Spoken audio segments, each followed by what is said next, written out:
Lucas 12, 1-31. Nesse meio tempo, tendo se juntado uma multidão de milhares de pessoas, a ponto de se atropelarem umas às outras, Jesus começou a falar primeiramente aos seus discípulos, dizendo: tenham cuidado com o fermento dos fariseus, que é a hipocrisia. Não há nada escondido que não venha a ser descoberto, ou oculto que não venha a ser conhecido. O que vocês disseram nas trevas será ouvido à luz do dia, e o que vocês sussurraram aos ouvidos dentro de casa, será proclamado dos telhados.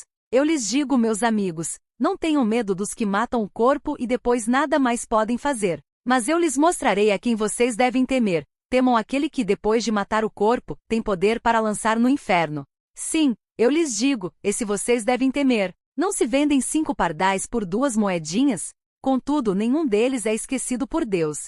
Até os cabelos da cabeça de vocês estão todos contados. Não tenham medo, vocês valem mais do que muitos pardais.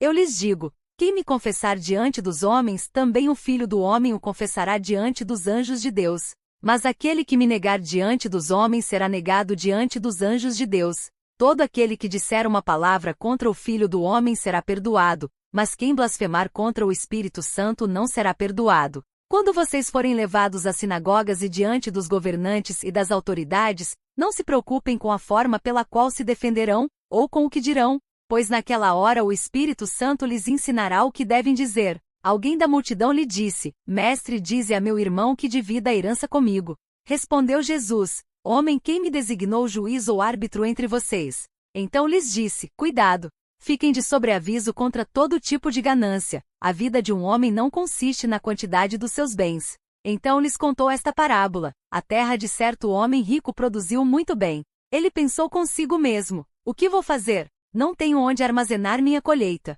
Então disse: já sei o que vou fazer. Vou derrubar os meus celeiros e construir outros maiores, e ali guardarei toda a minha safra e todos os meus bens. E direi a mim mesmo: você tem grande quantidade de bens, armazenados para muitos anos.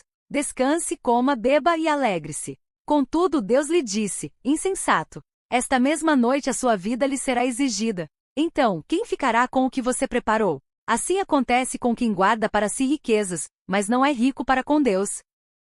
Dirigindo-se aos seus discípulos, Jesus acrescentou: portanto eu lhes digo, não se preocupem com suas próprias vidas quanto ao que comer, nem com seus próprios corpos quanto ao que vestir. A vida é mais importante do que a comida, e o corpo mais do que as roupas. Observem os corvos, não semeiam nem colhem, não têm armazéns nem celeiros, contudo, Deus os alimenta. E vocês têm muito mais valor do que as aves. Quem de vocês, por mais que se preocupe, pode acrescentar uma hora que seja a sua vida? Visto que vocês não podem sequer fazer uma coisa tão pequena, por que se preocupar com o restante? Observem como crescem os lírios.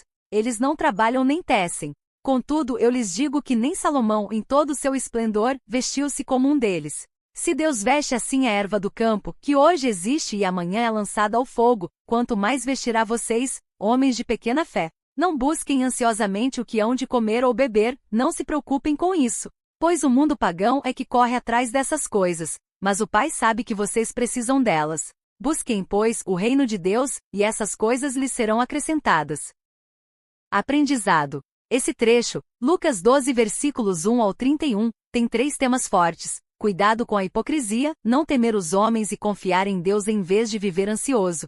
Primeiro, Jesus alerta que a hipocrisia pode até se esconder por um tempo, mas um dia tudo será revelado e por isso a vida com Deus precisa ser verdadeira, não apenas aparência. Depois, ele ensina que não devemos viver com medo das pessoas, porque os homens podem atingir apenas o que é externo, enquanto Deus conhece e cuida de toda a nossa vida. Por fim, Jesus nos chama a confiar no cuidado de Deus, lembrando que se ele sustenta até as aves e os lírios, também cuidará daqueles que buscam primeiro o seu reino.